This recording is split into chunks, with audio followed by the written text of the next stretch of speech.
sério e comprometido,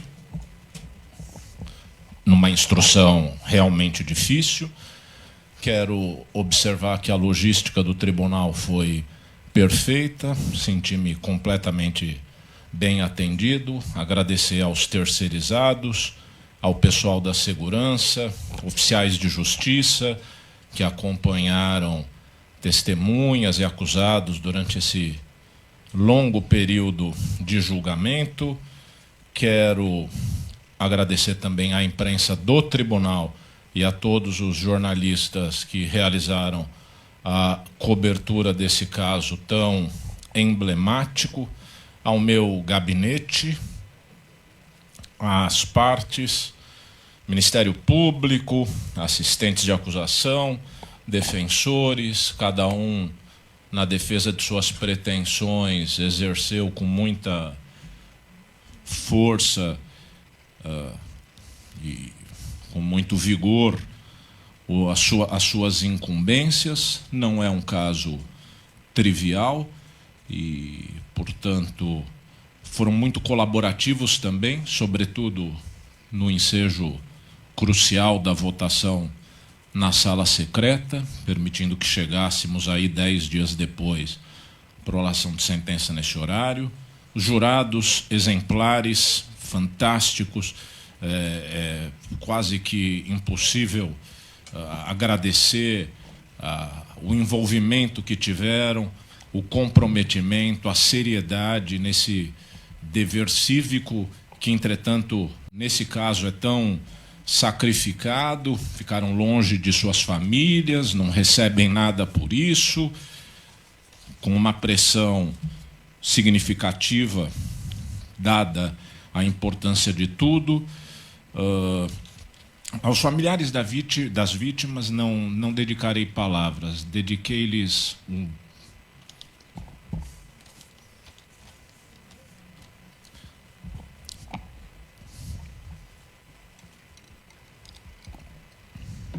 o meu trabalho de juiz.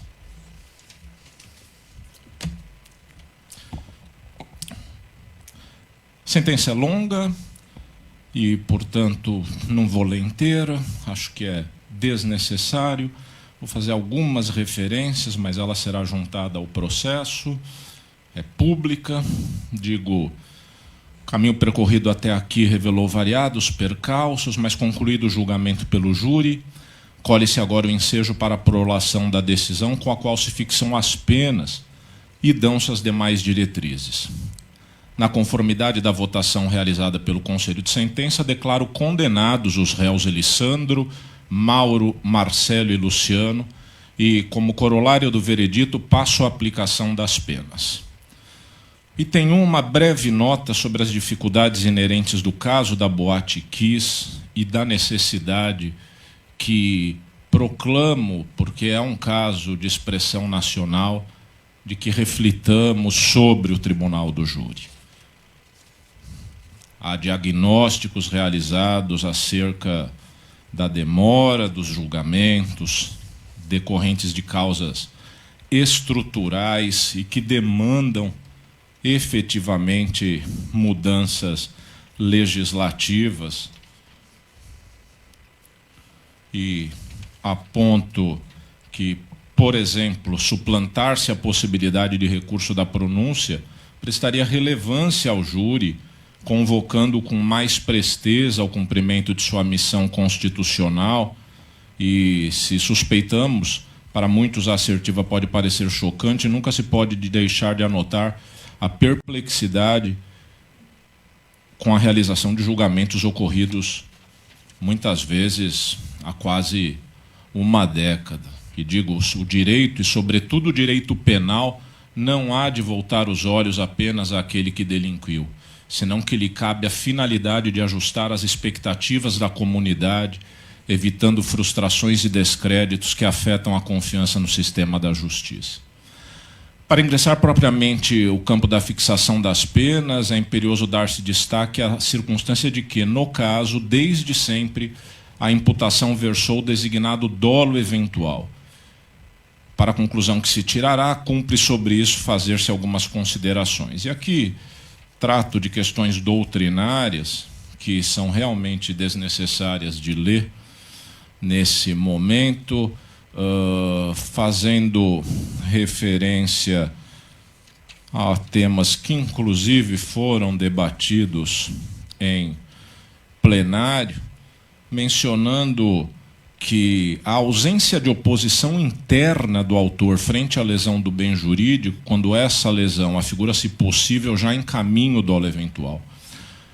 Por isso que autores como Faria Costa mencionam que o merecimento da pena nos casos cometidos sob o pálio do dolo eventual não se encontra na atitude de patente hostilidade para com o direito, mas sim na, aspas, posição moral e na postura ética de acomodação ou indiferença face ao resultado proibido. Ou seja, e aí sou eu dizendo, a ordem jurídica parece querer não só que o agente não tenha uma posição de repúdio e de negação para com os valores que a norma penal cristaliza, como também, aspas, não quer que ele assuma uma posição de indiferença face à violação das normas penais.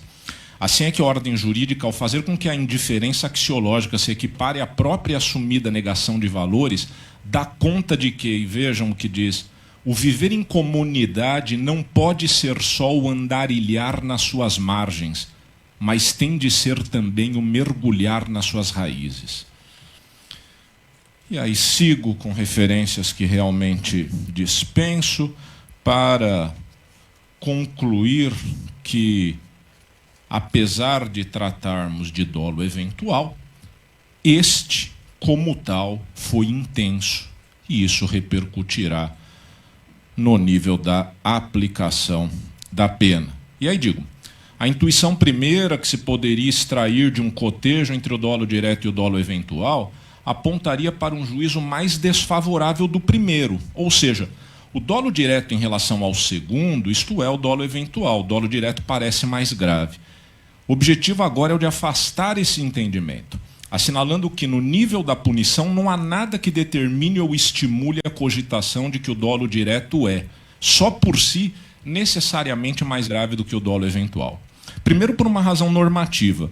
Nosso Código Penal, ao definir o que são os crimes dolosos, limita-se a indicar que se cuidam daqueles casos em que o agente quis o resultado ou assumiu o risco de produzi-lo. De modo que, no plano da legislação, basta o querer o resultado ou a assunção do risco de produzi-lo para que se configure um crime doloso, que, como tal, receberá a respectiva sanção. Nada aponta para um alvitre, segundo o qual o dolo direto afigurar-se-ia mais ou menos grave do que o dolo eventual.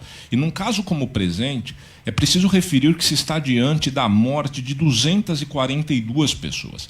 Circunstância que, na órbita do dolo eventual, já encerra imensa gravidade, ficando até mesmo difícil supor a possibilidade de que fatos assim ocorram sob a modalidade do dolo direto, visto que a produção da morte de tão vasto número de indivíduos, quando o agente quer diretamente o resultado, muitas vezes se convola noutros tipos penais, como seja o terrorismo, o genocídio e outros envolvendo um conjunto tão plural de vítimas, o que quase permitirá dizer que, em situações catastróficas e de produção da morte de um expressivo número de pessoas, o dolo eventual já é, ele mesmo, o elemento subjetivo de maior gravidade, porquanto, se de dolo direto se tratasse, muito provavelmente estaríamos diante de outros modelos de crimes. Mas não é só. Em termos doutrinários, já aqueles que preconizam o próprio abandono do dolo eventual. E aí faço referências nesse sentido para dizer que o dolo é uma atribuição. E vou pular, referindo que, num sistema jurídico em que a discussão é transportada para integrantes da comunidade, leigos, como é o júri, e sem estudos aprofundados em direito penal, como sucede com o júri, parece adquirir maior relevo a ideia de que o dolo possui sentido atributivo, não se confundindo com qualquer estado mental, nem tampouco com um dado psicológico qualquer. O dolo se atribui, descreve, de acordo com a constatação de determinados indicadores e não se determina, descreve. Estou citando um autor brasileiro, Wagner Marteletto. Numa palavra, o dolo é um conceito jurídico que deve ser ajustado à moldura normativa, isso é muito importante, a partir dessa premissa de ratio punitiva. Outro autor brasileiro, moderno, Eduardo Viana. E aí sigo, não olvidemos que o alcance da moldura normativa não se afasta dessa premissa concernente à punição. E sigo fazendo considerações sobre a pena, realmente vou acelerar, devo lhes dizer que, como juiz do júri, sempre trago para plenário, sobretudo num caso desse, modelos de todas as sentenças possíveis. Se o resultado fosse outro, teria também já as outras decisões rabiscadas. E aqui digo mais, que no caso de perda de entes, como no presente, a pena criminal há de comunicar aos familiares, pais e mães enlutados, o grau de respeito que lhes devota o Estado, de maneira que arriscar o esquecimento desses dramas pessoais gerados pela prática de um crime implicaria justamente no oposto, numa demonstração de que a ordem jurídica não compreende a vítima, o sujeito violado, seus familiares, com o devido respeito e consideração. E menciono que mesmo um juiz do júri acaba se deparando inumeráveis vezes com pais ou mães que comparecem em audiências ou plenários chorando a morte de seus filhos. Isso, entretanto, nunca pode ser naturalizado, e mais do que isso, parece potencializado quando a experiência da morte deixa de ser algo individual para constituir-se numa dimensão coletiva. Foram mais de 240 mortes. E a expressividade do número de vítimas não divide ou arrefece as dores ou tragédias pessoais, multiplica-as. E aqui surge uma questão relevante que faço já como justificativa do montante de pena a que chegarei, dando conta de um sistema como é o nosso, que consagra mecanismos de progressão e etc., mas me dispensarei de ler. Começo a ingressar na aplicação das penas, dizendo que a culpabilidade dos réus é elevada, mesmo em se tratando de dolo eventual, e dou as razões em várias páginas daquilo que semeia a figura relevante a isso. Menciono também questões relacionadas a outras diretrizes do artigo 59 do Código Penal, no âmbito dos motivos, não obstante o afastamento da qualificadora pelo tribunal, dou razões para considerar a motivação do crime como tendente a desfavorecer a avaliação dos acusados. E digo aqui, inclusive, que os acusados Elisandro e Mauro exerciam atividade profissional relacionada com a Boate Kiss, e também no que se trata dos demais acusados. Cumpre avaliar circunstâncias peculiares do evento, a presença de intenso sofrimento. Permito-me sequer ler, mas menciono que quem num exercício altruísta, por um minuto apenas, buscar colocar-se no ambiente dos fatos, haverá de imaginar o desespero, a dor, o padecimento das pessoas que, na luta por sua sobrevivência, recebiam, todavia, a falta e a ausência de ar, os gritos e a escuridão, em termos tão singulares que não seria demasiado qualificar-se tudo o que ali foi experimentado ao modo como assentado pela literatura. O horror. O horror. E aí cito algumas vítimas, algumas declarações de vítimas sobreviventes, digo, a intensidade do sofrimento é circunstância peculiar dos crimes. E o seu reconhecimento não está adstrito à cobertura do próprio elemento subjetivo. Quem deflagra o processo causal, ou seja, realiza as condutas aptas à eclosão de determinado resultado, há de suportar os dados colaterais que lhe sejam respectivos, pois se assim não for, as particularidades e singularidades dos crimes correriam por conta das próprias vítimas, e elas são vítimas.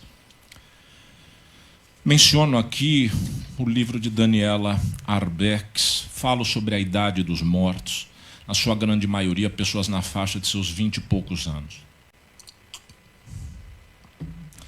Importante esse aspecto, sobretudo se cotejado com aquilo que vai ser retirado dos acusados em decorrência de suas condutas. Todos os réus seguramente terão ainda tempo para cultivar as suas famílias, desenvolver as suas amizades, viajar, conhecer pessoas, participar de festas, eventos, amores e desamores, nessa trajetória cheia de mistérios e maravilhas que é a vida. Nada disso caberá às vítimas. Sequer é possível um cálculo instrumental sobre a idade de cada qual e a expectativa de vida que teriam para chegarmos ao quanto de tempo lhes foi subtraído. Basta dizer que é muito, e este muito, enfatizo, não lhes foi retirado por obra do acaso, por um raio, um terremoto, um tufão ou um furacão. Trata-se de obra humana, a exigir do Estado o chamamento à consequente responsabilidade. Daniela Arbex, no ponto, indica tratar-se de mais de 9.000 anos potenciais de vida perdidos, considerando essa expectativa de vida do brasileiro em torno de 75 anos. As consequências são gravíssimas para a comunidade de Santa Maria, para os pais, e aqui repristino a citação de Chico Buarque, já feita em plenário, na exposição do Ministério Público, pedaço de mim, metade arrancada de mim, que saudade ao invés de um parto, saudade é arrumar o quarto do filho que já morreu. Sigo falando das consequências para as vítimas sobreviventes, mencionando inclusive aquelas que depuseram em plenário. Avanço e, inclusive, digo que mesmo o comportamento das vítimas aqui deve ser avaliado. Faço várias considerações a respeito, mas quero dizer que, num nível comparativo, o comportamento nobre de alguma das vítimas implica juízo desfavorável para os acusados. Vejam que, mesmo no plenário, e ainda mais em diversas referências feitas no processo, algumas das vítimas pereceram pela circunstância de, após terem conseguido sair do local, terem para lá retornado com um objetivo nada menos que heróico de buscar salvar da morte seus semelhantes. Tal comportamento, no cotejo com aquele adotado pelos réus, e mais que isso, decorrente de toda a efeméride derivada do comportamento dos acusados, faz pungente a necessidade de considerar-se aqui como desfavorável o comportamento que os acusados tiveram. Aqui estou deixando de lado a avaliação sobre a personalidade, citando toda referência, mas menciono algo que surgiu aqui. Nos Estados Unidos, já nesse século XXI, houve um caso semelhante ao presente, na boate Day Station. Morreram 100 pessoas, havendo mais de 200 feridos. Apesar de ter havido uma espécie de acordo, que aqui não vem ao caso, o magistrado levou em conta, com muita ênfase, o fato de um dos réus ter escrito à mão cartas para as pessoas, para as vítimas. Isso não aconteceu aqui. A expressão de compadecimento para com as famílias enlutadas, por certo, distingue traço de personalidade a ser sopesado no ensejo da sentença, como se deu naquela hipótese. No Brasil, isso, entretanto, é difícil fazer. Parafraseando Comte Sponville, partilhar o sofrimento do outro não é aprová-lo e nem compartilhar as suas razões. Trata-se de recusar considerar um sofrimento, seja ele qual for, como um fato indiferente, e um ser vivo, seja ele qual for, como uma coisa.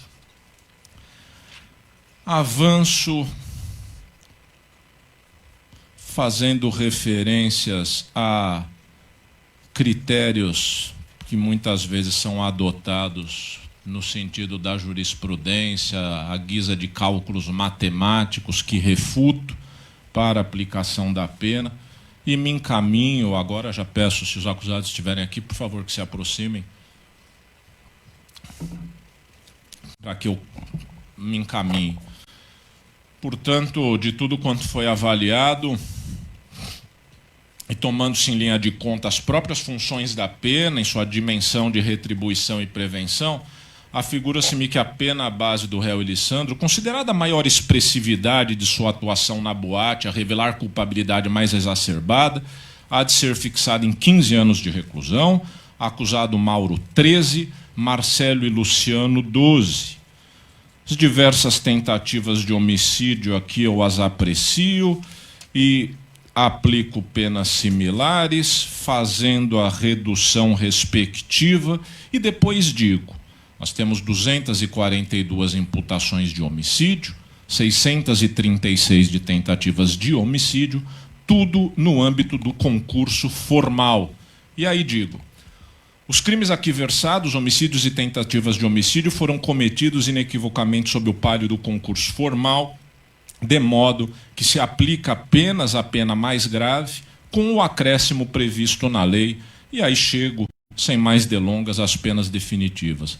Para Elisandro, 22 anos e 6 meses de reclusão, para Mauro, 19 anos e 6 meses de reclusão, Marcelo e Luciano, 18 anos de reclusão.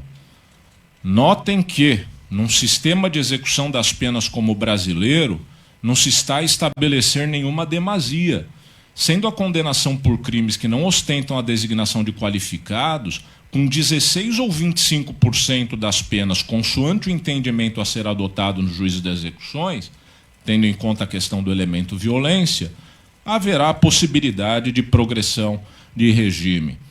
O regime inicial aqui é o regime fechado.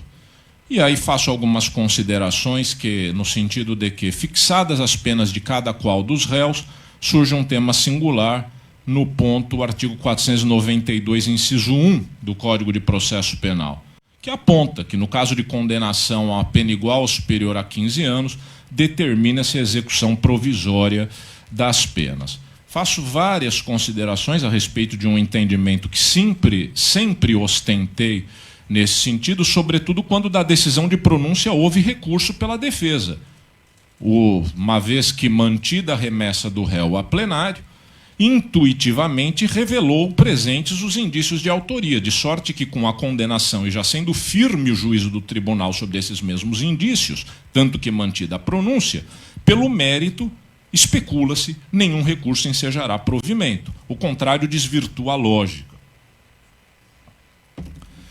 Não é sem razão que, em julgamento recente, o Supremo Tribunal Federal, o relator ministro Roberto Barroso, traçou razões nessa mesma linha. Há muitos anos, repito, sustento a imediata execução da pena às condenações do júri, e esse entendimento é balizado pela lei e pelo Supremo Tribunal Federal.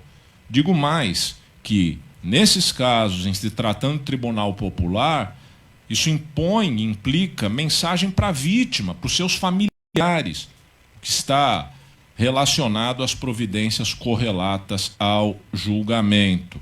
Contraria a intuição elementar e, portanto, as expectativas fundadas do lesado e de seus familiares, a potencial extração em favor dos réus da mesma condição que eles, familiares, por exemplo, ostentavam ao ingressar no plenário de julgamento, qual seja a da liberdade. É inexplicável, portanto, para o senso comum que o acusado condenado pelo júri, mormente quando a pena é expressiva, tenha para si nenhuma consequência após o julgamento, como se nem o julgamento tivesse havido.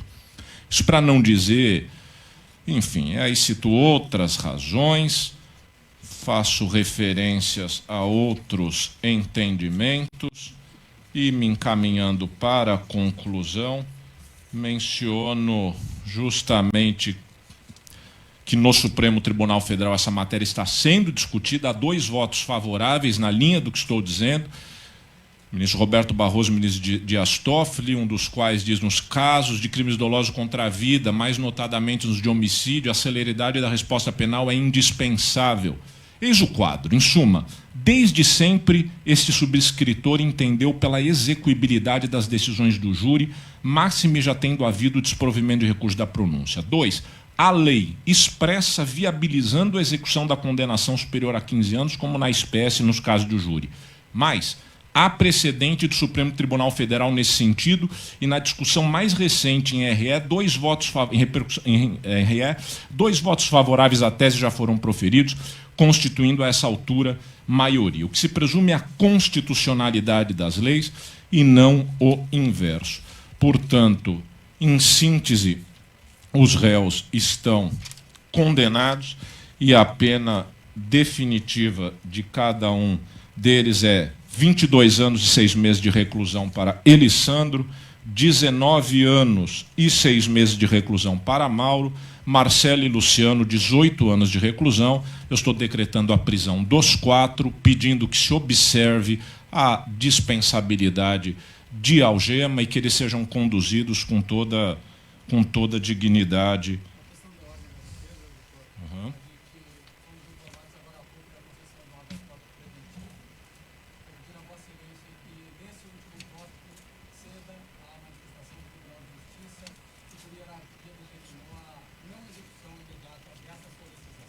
Só fala no microfone, só para a gente... Ah, já está circulando? Oi? Não, sim, claro. Bom, eu recebo agora a comunicação do Tribunal de Justiça concedeu um habeas corpus preventivo. Eu mantenho inteiramente a minha decisão. Entretanto, acrescenta ao final, tendo em vista a comunicação de concessão de habeas corpus preventivo em favor dos réus, suspendo a execução da decisão que proferi e, não obstante o habeas corpus aluda a apenas um dos acusados, parece intuitiva a necessidade de estender-se a todos. Eu agradeço e é isso. Boa tarde a todos.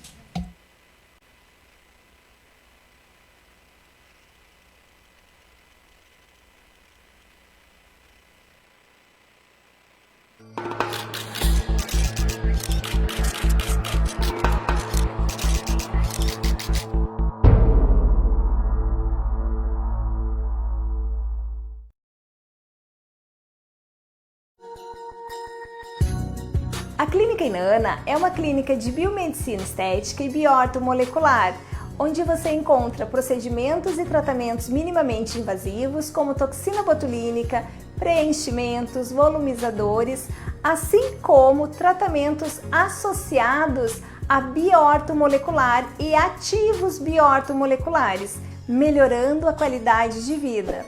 Beleza de dentro para fora. Sou mãe e médica, e por isso sei que a saúde do meu filho é prioridade. Pensando nisso, a Unimed lança o Uniped, o cartão exclusivo para emergências pediátricas. Da sua casa, você faz uma videoconsulta com um pediatra ou é atendido aqui, no novo pronto atendimento da Unimed. Com o Uniped, seu filho tem acesso a consultas, exames, procedimentos e serviços no Hospital Unimed com valores diferenciados. Baixe o app do Hospital Unimed Santa Maria e conheça o Uniped. De que lado você está? Dos vencedores ou dos perdedores? Mas quem disse que devemos estar em um desses lados? Chegou a hora de derrubar essa lógica e enxergar mais as pessoas por trás dos números. Aqui, trabalhamos para que todo mundo prospere e vença. Unicred, é assim que vamos transformar o futuro.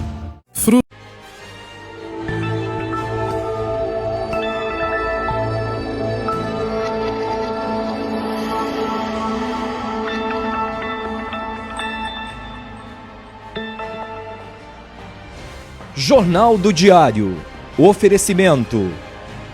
Unicred. Suas escolhas transformam. Unicred.capital. E Oral Sim Implantes. Nosso carinho constrói sorrisos. Olá!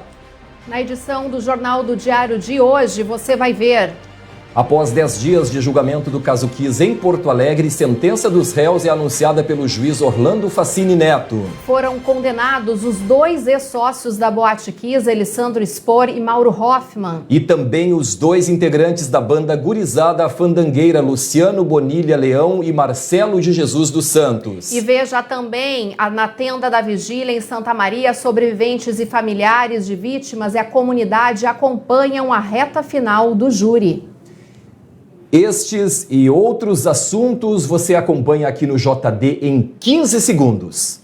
Olá! Chegou uma nova Oral Sim para você. Mais ampla, com mais tecnologia, ainda mais qualidade e com o mesmo carinho de sempre. Se você deseja fazer parte da nossa família, agende uma avaliação. Oral Sim, há 8 anos, transformando sonhos em sorrisos.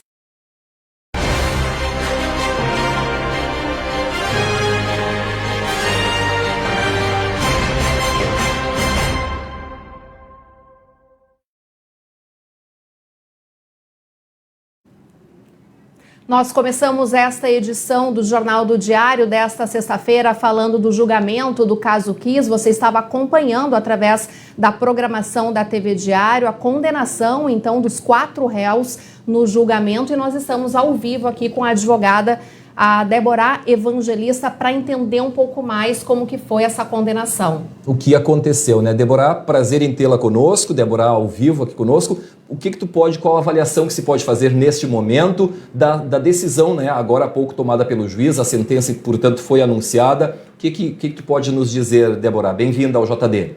Olá, pessoal. Eu acho que num primeiro momento a gente sentiu, e acredito que os pais, principalmente, tenham sentido a justiça chegando, e parece que no último momento, no derradeiro momento, isso foi capturado. Porque sim, eles foram condenados com penas que a gente entende estarem adequadas, 22 anos, 19, 18, poderia ser mais pelo número de pessoas, mas em função da forma, né, com que a gente executa, faz a dosimetria da pena, essas eram as penas possíveis para os casos. Então, portanto, adequadas. Só que no último momento, ao terminar a leitura da sentença, ao terminar de proclamar a sentença, chega até o juiz ou aquilo que a gente chama de habeas corpus preventivo, que é um habeas corpus que a gente interpõe em favor do nosso cliente, que se houver uma decisão desfavorável a ele, ele tem o direito de recorrer em liberdade. Portanto, foi isso que aconteceu. Esse é o motivo pelo qual os réus e agora condenados não saíram devidamente algemados, até porque o juiz assim determinou que não o fosse, mas não saíram presos para o sistema penitenciário. É uma frustração? Sim, me parece que é uma frustração no sentido de que se desejava que eles saíssem dali para o sistema carcerário. Eles saíram condenados, porém vão poder recorrer em liberdade. Agora, Débora, é uma situação muito complicada, principalmente para os familiares, sobreviventes, né, e vítimas de tudo isso que aconteceu, ter que acompanhar isso. Foram 10 dias de julgamento, o juiz ele dá a sentença e os réus acabam sendo liberados. É uma situação bastante difícil para quem estava esperando por justiça.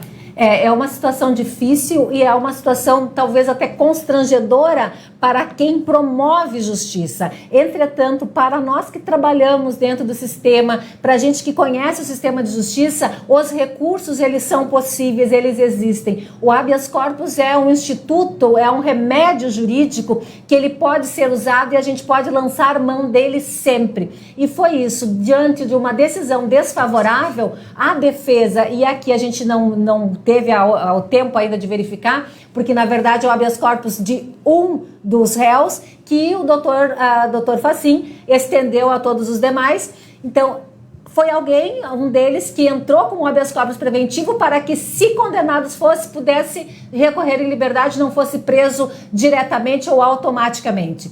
É um recurso viável? É um recurso que existe? Sim. É uma estratégia de defesa? Ele tem direito a fazer? Tem. Vai fazer com que haja uma frustração das pessoas que ali estavam aguardando, que num primeiro momento sentiram do juiz a justiça se materializando na sentença condenatória, nos 22 anos condenatórios, nos 19, nos 18, que parece que sumiu no ar, sim, realmente isso aconteceu. Então nós vamos ter agora o julgamento, eles vão poder ter o recurso, vão recorrer em liberdade, aí poderemos ter até um outro julgamento, isso poderá ter, porque vai haver o recurso.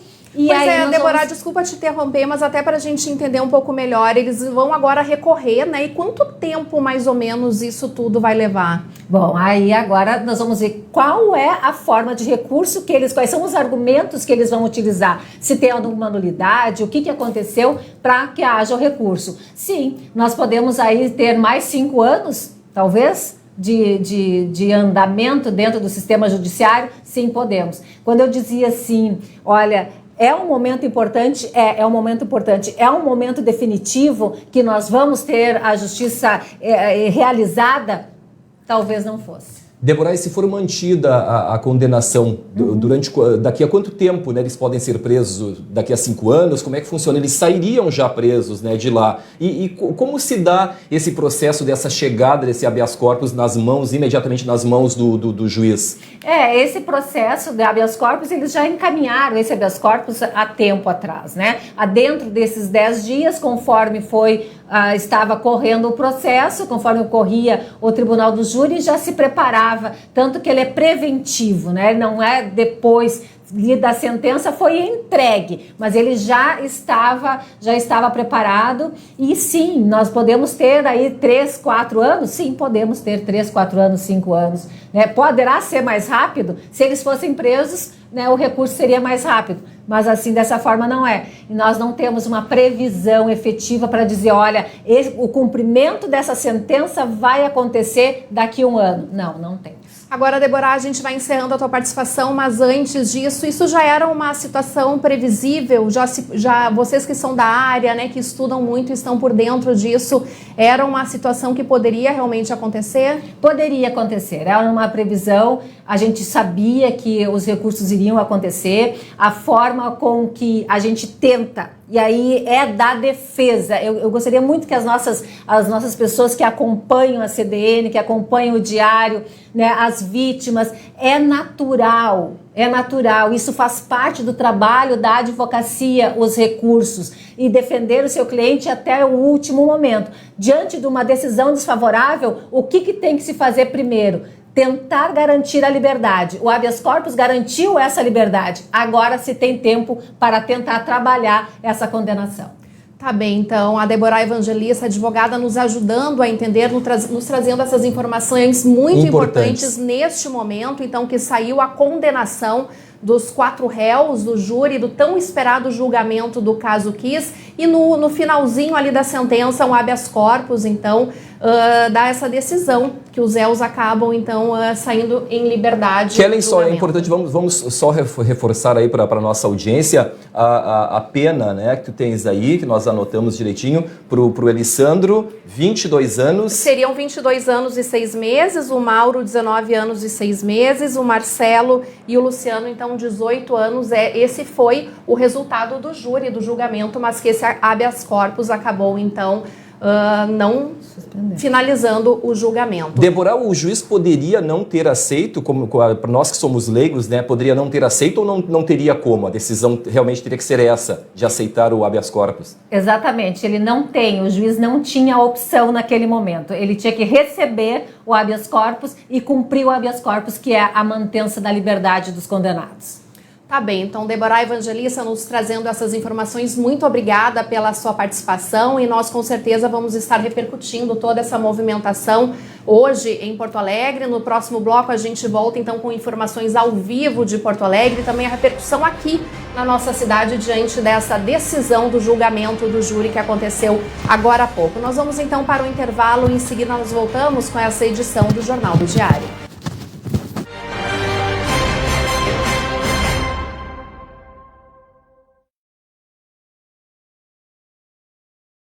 Na Unicred.capital, suas escolhas transformam o meio ambiente, a sociedade e seus investimentos.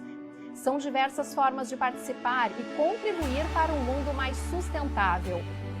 Cooperados de cada agência concorrem a bicicletas, patinetes e projetos fotovoltaicos. E no sorteio final, todos concorrem a uma bike elétrica e a uma BMW i3. Aproveite o cupom para novos associados. Suas escolhas transformam. Participe! Depois de tantos momentos desafiadores que tivemos nesse último ano, chegou a hora de você voltar a sorrir. O fim do ano está chegando, aquele momento de almoçar com a família, de tirar aquela foto com quem a gente realmente ama. E é por isso que nós, da Oral Sim, queremos devolver o seu sorriso. Se você quer mudar de vida, se você quer esse sonho realizado, vem para Oral Sim, a clínica número 1 de implantes do Brasil. Aniversário Beltrame Materiais de Construção. Concorra a R$40 mil, mais prêmios mensais de R$5 mil. A cada R$1.000 em compras você recebe um cupom. As compras poderão ser cumulativas e a promoção é válida de julho a dezembro. Participe! Todo mês você tem uma nova chance de ser sorteado. Beltrame, há 40 anos construindo histórias. Perfeição, grau máximo do que é impecável. Perfeição é questão de perspectiva. O importante é enxergá-la com seus próprios olhos. Quando eu preciso de óculos, eu conto sempre com a Pontelli. Tem uma variedade de armações que combinam com a minha personalidade. Além da consultoria especializada que me ajuda a escolher o melhor óculos para o dia a dia. Tudo isso com a confiança na tecnologia do melhor e maior laboratório do centro do estado. Linha de ótica Pontelli, grau de perfeição.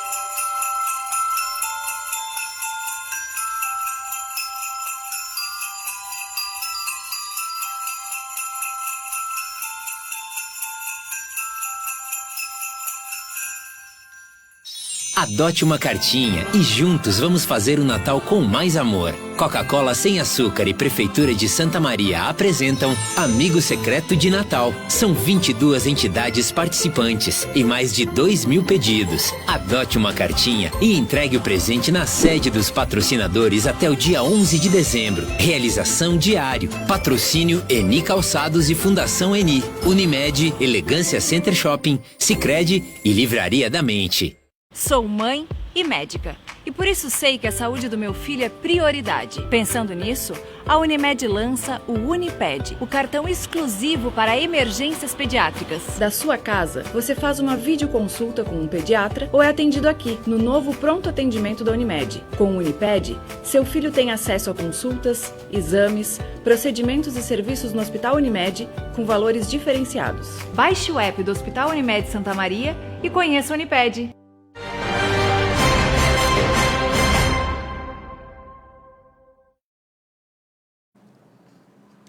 JD está de volta ao vivo e lembrando que agora há pouco então saiu a sentença, condenando os 4 réus do caso Kiss, mas através de um habeas corpus, os 4 saíram da sala do júri em liberdade. E após a fase dos interrogatórios, ontem mesmo começaram os debates do julgamento. Determinadas pelo juiz Orlando Facini Neto, as considerações iniciais de acusação e defesa foram feitas totalizando 5 horas. Ainda na tarde desta quinta-feira, começou a fase dos debates no júri da Kiss. Frente a frente, acusação e defesas expuseram os argumentos na última etapa antes da decisão dos jurados.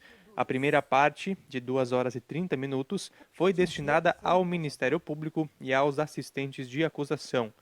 No começo da fala, familiares de vítimas presentes no plenário formaram um círculo e deram as mãos por alguns minutos. Mais tarde, o círculo foi formado por cadeiras e os familiares permaneceram sentados em círculo.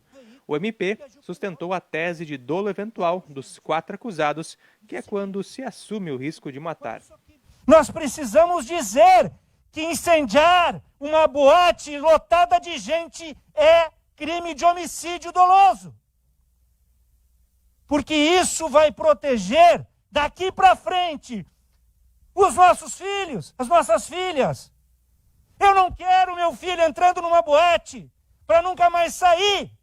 No momento de maior impacto da argumentação, a promotoria exibiu um vídeo resgatado do celular de uma vítima que mostra a agonia das pessoas tentando sair da boate.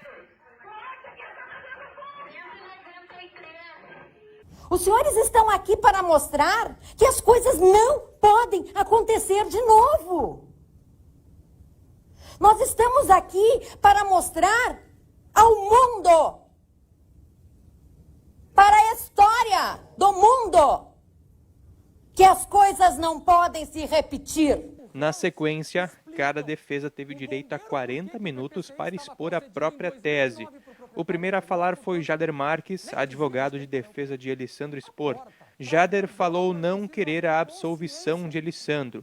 Ele defende que haja desclassificação, reiterando que não houve dolo. Quando eu falo em ausência de dolo eventual, como quesito que será entregue aos senhores e à senhora, quando eu falo em ausência de dolo eventual, eu estou dizendo que ele não assumiu o risco de produzir o resultado e não aceitava esse resultado.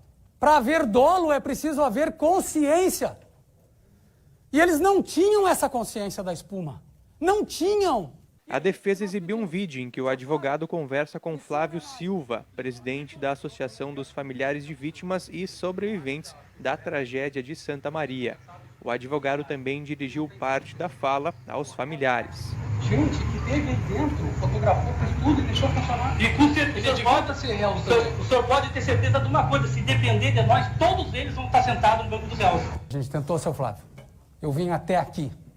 E quando não deu para trazer como um réu, eu trouxe como testemunha. Na sequência, foi a vez da defesa de Marcelo de Jesus dos Santos, representado por Tatiana Borba.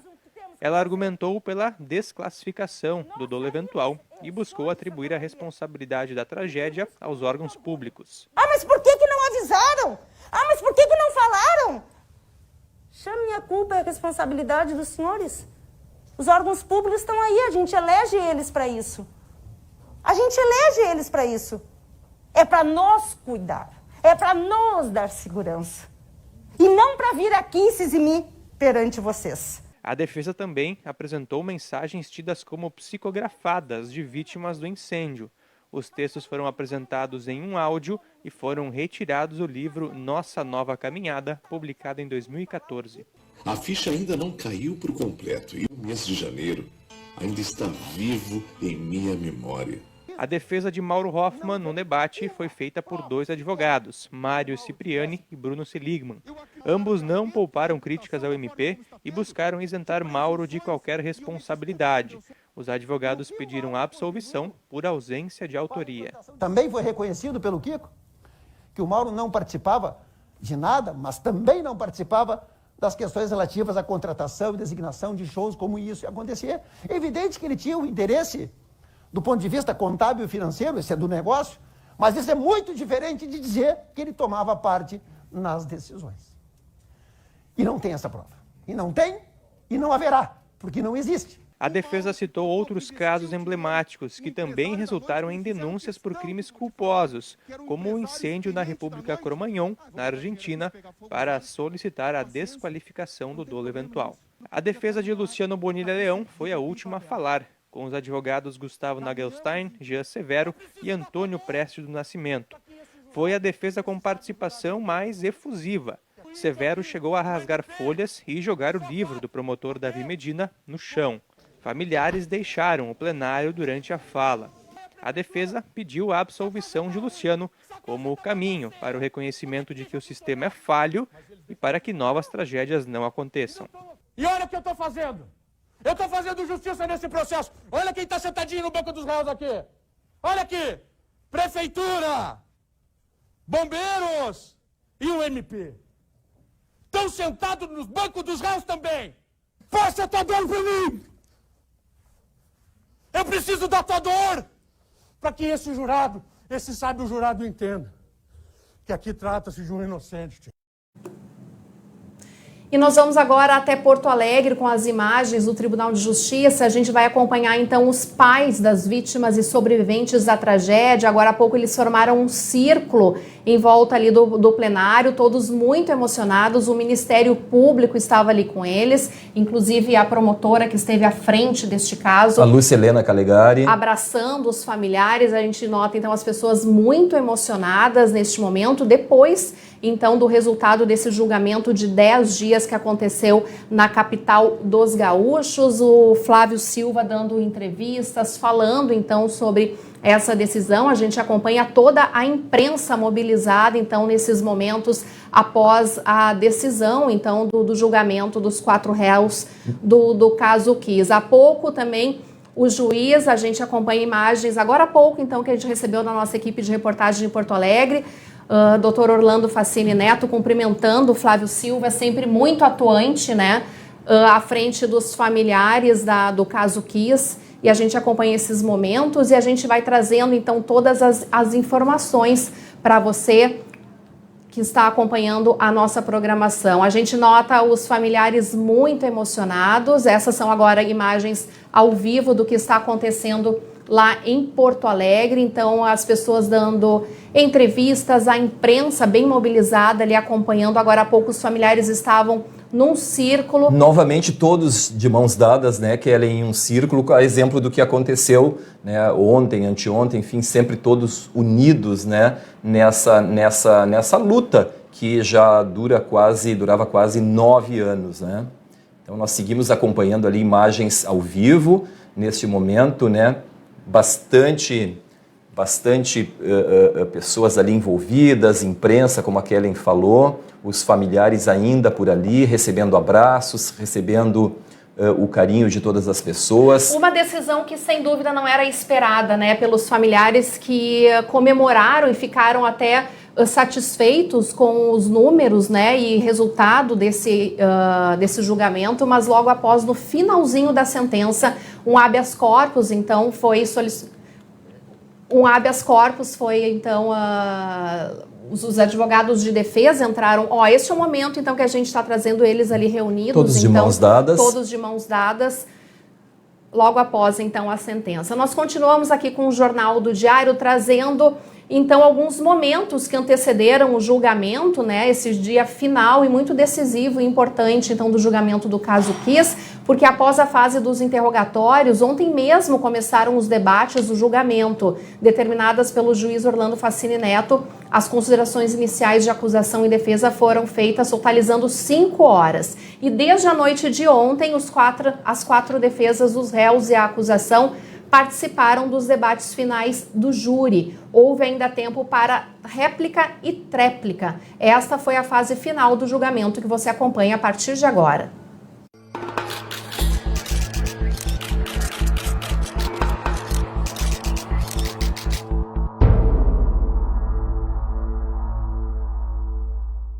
O 10º e último dia de júri do caso Kiss começou com a continuidade da fase de debates entre acusação e defesas.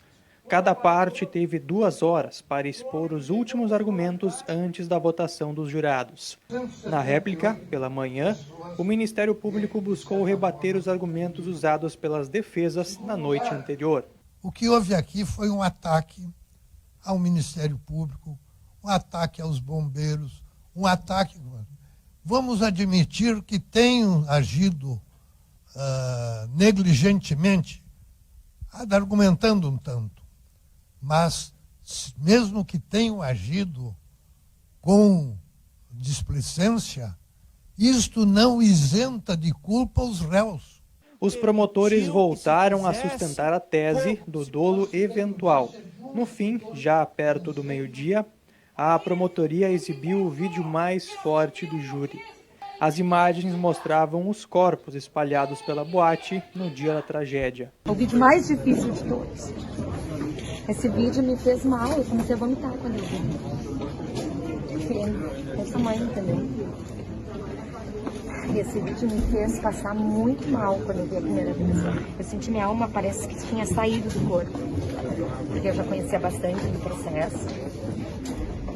sabia assim, né? Eu só vi esse vídeo assim, em um determinado momento do processo que eu conhecia muito o processo. E ele assim me fez passar muito mal. Eu vomitei, eu tô falando sério, assim, porque ele foi muito impactante. O vídeo causou forte comoção no plenário. Familiares choraram e foram amparados uns pelos outros. Alguns preferiram sair do plenário.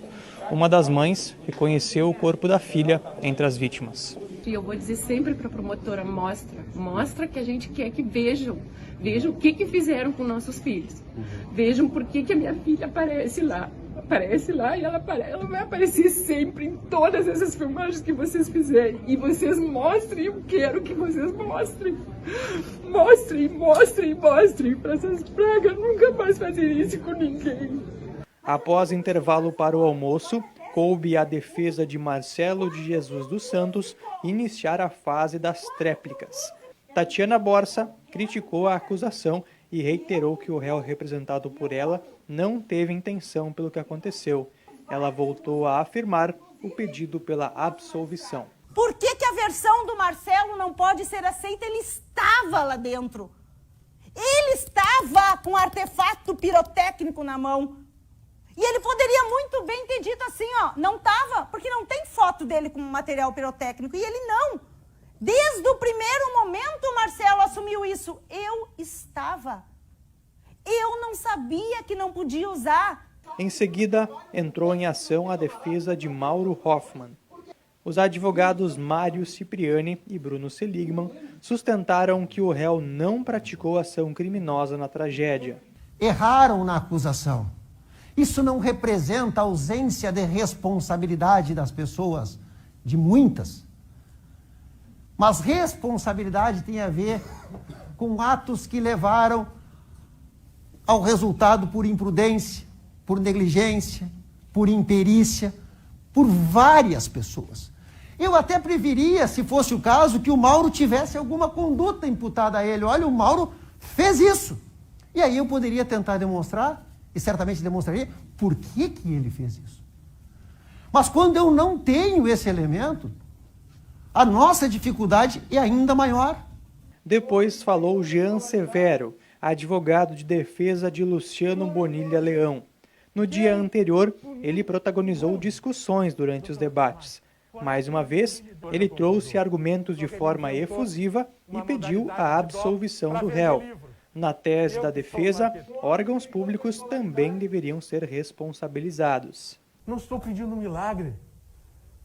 Eu não estou pedindo perdão. Eu estou pedindo justiça, doutor. Um hold. Doutor, vamos condenar um hold que foi enganado, que não sabia de nada. Apenas para dizer, eu condenei na Kiss, eu sou importante. Que é isso que a doutora quer. Eu sou importante, eu condenei na Kiss. Não, o Rio Grande do Sul é o estado de justiça. E nós vamos mostrar para o país inteiro. Não é assim que se condena. Ao fim da sustentação, Jean passou mal no plenário. O advogado teve um pico de pressão e retornou ao plenário após atendimento médico. A última defesa a falar foi a de Alessandro Spor. O advogado Jader Marques reiterou que não pede absolvição. Ele argumenta que deve haver a desclassificação para homicídio culposo. A argumentação do defensor é de que a acusação por dolo foi utilizada pelo MP para tirar a responsabilidade de agentes públicos, ainda que não isente os réus. É só isso que a defesa pede. Que a senhora e que os senhores admitam aquilo que o próprio tribunal e que os tribunais superiores têm admitido. Afastem o dolo eventual e entreguem ao magistrado para o julgamento. Muito bem, e agora nós vamos a Porto Alegre, ao vivo, onde está o Felipe Bax, repórter aqui do Grupo Diário. Felipe, sabemos que neste momento ainda tudo muito tumultuado aí, mas o que tu pode nos adiantar? Qual é a situação neste momento aí no prédio do Fórum Central em Porto Alegre? Boa noite, Felipe. Boa noite, Vilceu, a todos. Estamos aqui no plenário do segundo andar do Fórum Central de Porto Alegre. Certeza de que acabamos de presenciar um momento histórico importantíssimo na história de Santa Maria, na história de todas as pessoas que de alguma forma foram atingidas por essa tragédia, onde foram vitimadas 242 pessoas em janeiro de 2013 lá na Boate Kiss. muito movimento ainda aqui no plenário. A gente pode ver, eu vou me afastar um pouco para poder ver aqui, a gente está no plenário, tem muita movimentação de imprensa, movimentação dos promotores, Davi Medina ao fundo, chorando, concedendo entrevista, Barcelos também, assistente de acusação. Agora há pouco também conversamos com o juiz Orlando Fassini Neto, concedeu uma entrevista coletiva rápida de cerca de 4 minutos.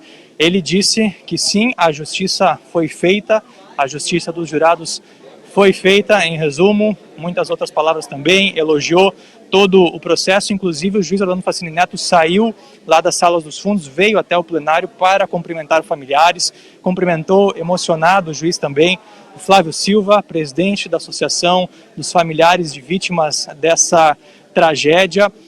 Movimentação muito grande, um momento muito emocionante no momento em que a sentença foi proferida. Agora há pouco também tivemos uma ação aqui dos familiares que estavam presentes no plenário, em círculo. Enfim, muito emocionante que a gente presenciou aqui. A gente também tem imagens, durante a proclamação a gente vai mostrar de como foi essa reação dos familiares. Qual que foi a sentença? Os 4 réus foram condenados por homicídio com dolo eventual. Elisandro Spor, com 22 anos e 6 meses de reclusão. Mauro Hoffman, 19 anos e 6 meses de reclusão. Marcelo de Jesus dos Santos, 18 anos de reclusão. E Luciano Bonilha Leão, 18 anos de reclusão em regime fechado. A decisão foi proferida pelo juiz. Segundos depois, Jader Marques, advogado de defesa de Elisandro Spor, comunicou da existência de um habeas corpus preventivo do Tribunal de Justiça. A decisão do juiz era de que os réus sairiam daqui presos, mas por esse habeas corpus eles saíram em liberdade, vão ainda recorrer em liberdade dessa decisão até outra decisão da Justiça ou o trânsito em julgado de todo o processo. Ou seja, eles saíram daqui livres. No momento da sentença, estiveram presentes aqui no plenário apenas o Elisandro Spor e o Mauro Hoffman. O Luciano Bonilha Leão estava no plenário até instantes antes do início da sentença, ele se dirigiu aos fundos. O Marcelo de Jesus dos Santos não foi avistado agora nesses últimos instantes da sentença, mas eles todos então vão sair em liberdade, apesar de condenados pelo Tribunal do Júri aqui no Foro Central 1 em Porto Alegre. Movimentação muito intensa, muita emoção nesse momento aqui em Porto Alegre. Como falei, é talvez um desfecho, pelo menos, desse processo que dura já quase 9 anos, Vilseu e Kellen. Tá certo, então. E Felipe Bach, deixa eu fazer só uma pergunta. Assim, a gente viu os familiares muito emocionados, né? Muitos chorando, muitos abraços. Agora, teve momentos de revolta deles diante dessa situação e desse resultado, ou já era uma situação esperada que poderia acontecer isso e que os réus sairiam em liberdade?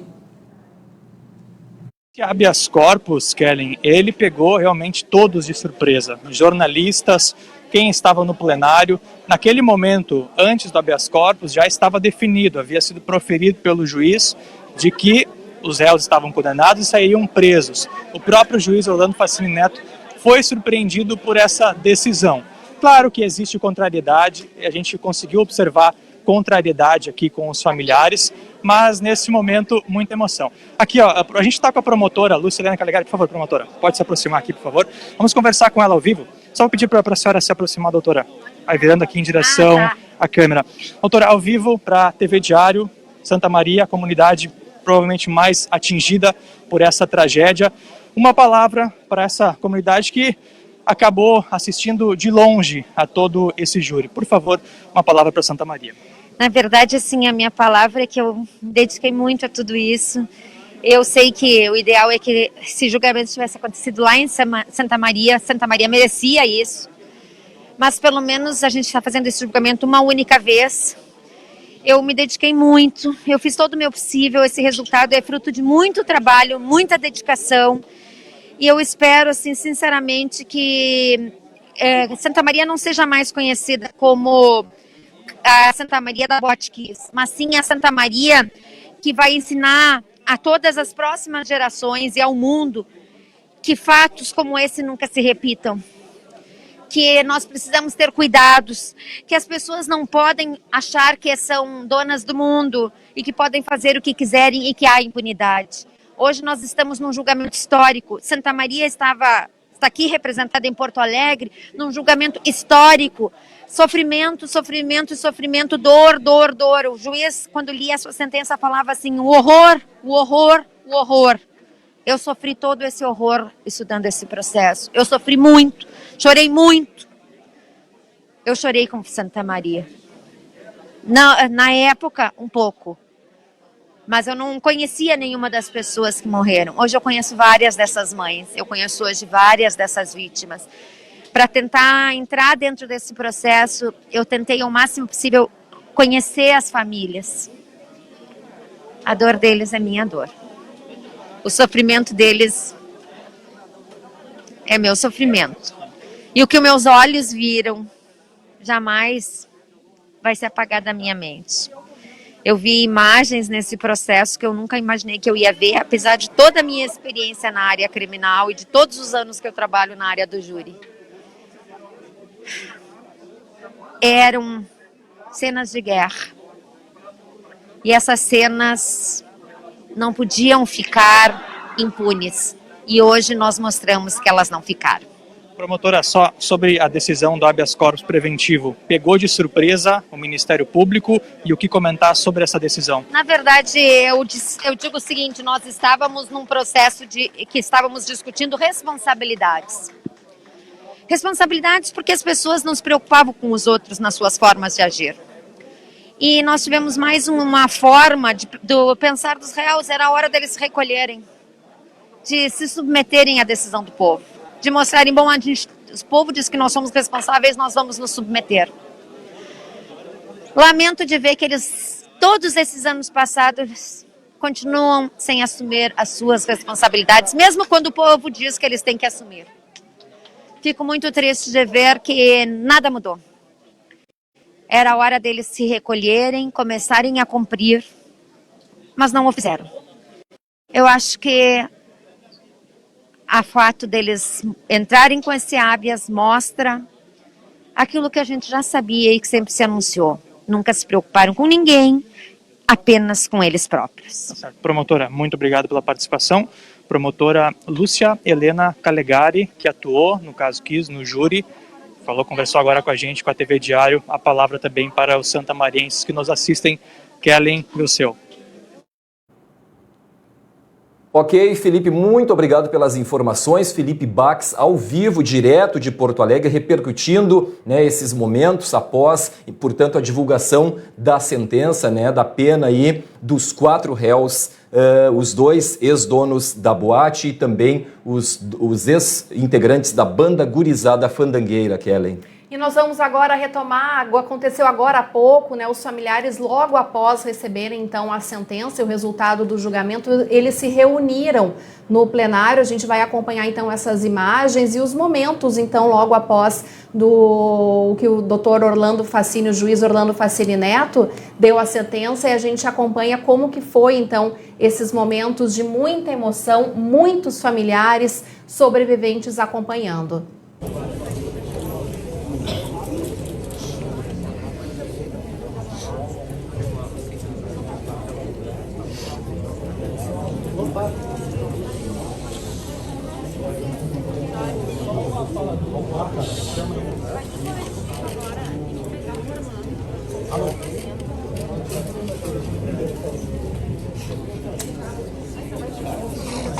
Muito bem, André, está chegando bem esse momento. É um agradecimento a cada mãe, cada pai. Alô, André? Eu sei que esses 89 anos nós passamos por momentos muito difíceis, enfrentando recursos, decisões e chegamos na reta final, conseguimos, né, junto com o Ministério Público, assistência de acusação, trazer de volta esses réus para que eles respondessem ao júri popular. Nós não temos aqui hoje momento nenhum para comemorar, a não ser o momento da comemoração da conquista da justiça, para mostrar para aquelas pessoas que nós taxávamos como pessoas vingativas e rancorosas, isso nunca foi verdade. Nós sempre lutamos pela justiça e isso prevaleceu. Até porque no nosso coração é tão grande o amor que nós temos por cada um dos nossos filhos, que esse sentimento mesquinho e pequeno que chamam de vingança jamais teria o mínimo de lugar. Então, essa vitória hoje, essa vitória não é nossa, essa vitória é da população, né? Para que isso sirva de lição para alguns empresários, né, que tomem tempo e sabem que agora em diante eles têm possibilidades, aqueles que falharem, de serem punidos. Que sirva de exemplo para que tragédia como essa da Kiss nunca mais se repita. É isso aí. Vamos descer? A fala, então, do Flávio Silva, ele que é presidente da Associação de Vítimas da Tragédia da Boate Kiss, bastante emocionado e falando, né, uma frase muito importante, que essa tragédia, né, sirva de exemplo. Então, e a gente acompanhou ali, inclusive, a promotora, né, a doutora Lúcia Helena, junto ali logo, né, ao lado ali do presidente Flávio, né, Kellen? Nós vamos agora a mais um intervalo aqui no Jornal do Diário. Nós vamos voltar em seguida com mais informações, ainda repercutindo, né, o final, aí, o encerramento, portanto, pelo menos nesse momento, né, do júri que demorou aí, levou 10 dias lá em Porto Alegre. Nós voltamos em seguida com mais informações. O JD faz agora uma pausa.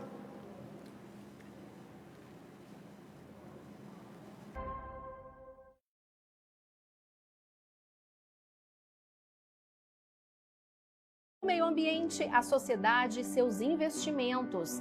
São diversas formas de participar e contribuir para um mundo mais sustentável. Cooperados de cada agência concorrem a bicicletas, patinetes e projetos fotovoltaicos. E no sorteio final, todos concorrem a uma bike elétrica e a uma BMW i3. Aproveite o cupom para novos associados. Suas escolhas transformam. Participe! De tantos momentos desafiadores que tivemos nesse último ano, chegou a hora de você voltar a sorrir. O fim do ano está chegando, aquele momento de almoçar com a família, de tirar aquela foto com quem a gente realmente ama. E é por isso que nós, da Oral Sim, queremos devolver o seu sorriso. Se você quer mudar de vida, se você quer esse sonho realizado, vem para Oral Sim, a clínica número 1 de implantes do Brasil. Aniversário Beltrame Materiais de Construção. Concorra a R$40 mil, mais prêmios mensais de 5 mil. A cada R$1.000 em compras você recebe um cupom. As compras poderão ser cumulativas e a promoção é válida de julho a dezembro. Participe! Todo mês você tem uma nova chance de ser sorteado. Beltrame. Há 40 anos construindo histórias. Vemos o tempo como um álbum no qual guardamos histórias. Histórias de momentos que transformam ou contemplam o brilho de nossa existência, eternizando descobertas, lições, encontros, sonhos e conquistas. Enquanto completamos o álbum, ou melhor, o tempo de nossas vidas, não esqueçamos que o melhor momento a ser eternizado é o agora. Geiger, torne o seu presente inesquecível. So darling, take my hand, you got to understand, I don't wanna just be friends. Come away with me and live my fantasy, I don't wanna just be friends.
Na tenda da vigília, no centro de Santa Maria, sobreviventes, familiares de vítimas e a comunidade em geral acompanharam essa reta final do júri em Porto Alegre. E é para lá que nós vamos ao vivo, onde está a repórter Janaína Ville. Olá, Janaína.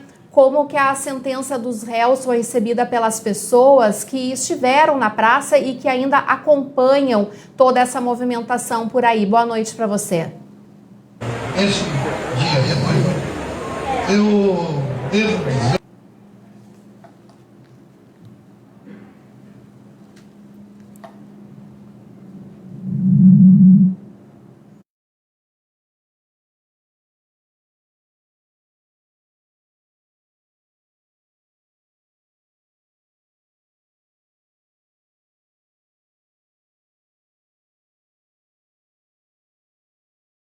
desmontada, as cadeiras foram levadas, o telão também está sendo desmontado. Uma outra tenda que estava do lado também já foi retirada por aqui. Agora, nos próximos dias, então, com as 242 das vítimas, o índio vai retornar para cá, para a tenda, e vai ficar exposto para a comunidade. Durante a audiência do juiz, houve muitas reações do pessoal que esteve por aqui. Estiveram por aqui familiares, amigos, também a comunidade em geral de Santa Maria, que passava aqui pelo calçadão, pela praça, e se reuniu para acompanhar esse guardado por anos. Teve muita gente que abriu, que comemorou, muitos gritos. Justiça também, quando o juiz da sentença aí, uma sentença de 18 anos, mais de 20 anos. Só isso com ano também, com um pouco de frustração, porque é uma família que queriam que os réus saíssem presos. Enfim, tirou o pedido, né, disso que eles tinham e que receberam alguma resposta sobre a data do dia 27 de 2000. O pessoal já saiu daqui, a maior parte algumas pessoas, pessoal da saúde que esteve por aqui prestando de psicólogos, também pessoal com a Janaína, que está ao vivo no centro de Santa Maria, trazendo essas informações, mas deu para ver um pouco da movimentação, algumas informações, as pessoas que acompanharam, então, essa reta final do julgamento do caso Kiss, que durou 10 dias, e a gente aqui do Grupo Diário, todos os nossos jornalistas, colegas, repórteres, a gente acabou trazendo todas as informações e a cobertura completa, né? E a gente acompanhou também aí durante esses dias que a tenda da vigília, né, bastante conhecida aqui em Santa Maria, esteve sempre com um grande movimento, né, de pessoas, de familiares que não puderam ir até Porto Alegre, mas que estiveram presentes lá acompanhando naquele telão que foi instalado e que nós mostramos aí ao longo dos dias. Então, toda uma estrutura montada ali para que as pessoas tivessem condições de acompanhar direto aqui do centro de Santa Maria como foram esses 10 dias aí, né, Kelly? Uma grande maratona durante quase 9 anos, né? Os familiares, enfim, a comunidade de maneira geral aguardou por esse momento, um dia realmente histórico para a nossa cidade, para o nosso estado e, obviamente, também para o país, neste caso aí que foi considerado já o maior júri da história do nosso estado do Rio Grande do Sul, muito provavelmente, acredito que do país também. Desculpa, e essa edição do Jornal do Diário vai ficando por aqui. Você vai acompanhar todas as informações nas nossas redes sociais, no Jornal Impresso de amanhã e também aqui na TV Diário com o Jornal do Diário, na CDN também as principais informações sobre a cobertura do julgamento do caso Kiss. E agora, no Sala de Debate, você acompanha a segunda edição, agora, logo após o JD, seguimos com a repercussão aí repercutindo todo o final, o encerramento, né, pelo menos por hoje, nesse 10º dia do júri do caso Kiss em Porto Alegre. Muito obrigado a todos vocês que estiveram conosco e o Grupo Diário segue acompanhando os desdobramentos após esses 10 dias. A todos vocês, nosso muito obrigado por ter estado conosco. Vamos encerrando o JD. Na sequência, acompanhe o Sala de Debate. Até lá. Boa noite.